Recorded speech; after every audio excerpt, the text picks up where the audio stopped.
নিউজিল্যান্ডের অনুশীলনে ড্রোন উড়িয়ে বিপাকে কানাডা নারী ফুটবল দল। বৃহস্পতিবার দু দলের ম্যাচ থাকায় বিষয়টি গড়িয়েছে আন্তর্জাতিক অলিম্পিক কমিটি পর্যন্ত। দেশে ফেরত পাঠানো হয়েছে কানাডা কোচিং স্টাফের 2 সদস্যকে। ইসরায়েলি আগ্রাসনে যখন বিধ্বস্ত ফিলিস্তিন, রক্তাক্ত গাজার উত্তরাঞ্চল খান ইউনিস, তখন বুকে কষ্ট আর চোখে স্বপ্ন নিয়ে প্যারিসে পা রাখলেন দেশটির অ্যাথলেটরা। দেশের বাইরে থাকা ফিলিস্তিনি অ্যাথলেটরা আগে থেকেই আছেন বিগেস্ট শো অনার্থে।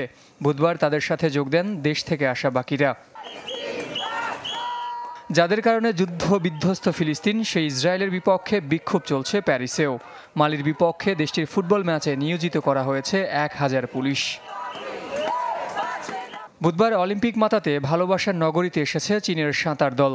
সবশেষ টোকিও অলিম্পিকে ডোপ টেস্ট কেলেঙ্কারির ঘটনায় এবার যাদের দিকে থাকছে বিশেষ নজর।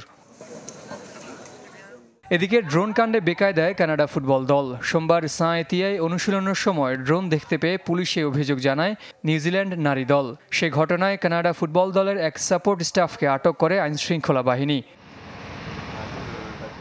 বিষয়টি গড়িয়েছে প্যারিস ও আন্তর্জাতিক অলিম্পিক কমিটি পর্যন্ত।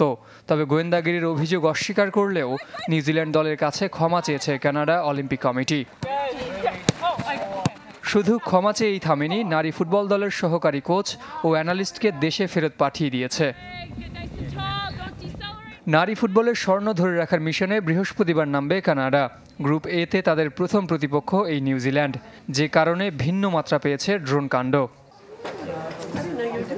বিপাকে অস্ট্রেলিয়ান কন্টিনজেন্টও। করোনা আক্রান্ত অ্যাথলেটের সংখ্যা 1 থেকে বেড়ে দাঁড়িয়েছে 5-এ। সবাই ওয়াটার পোলো দলের সদস্য। Team has been tested as well. Zahir Sagar, channel 24।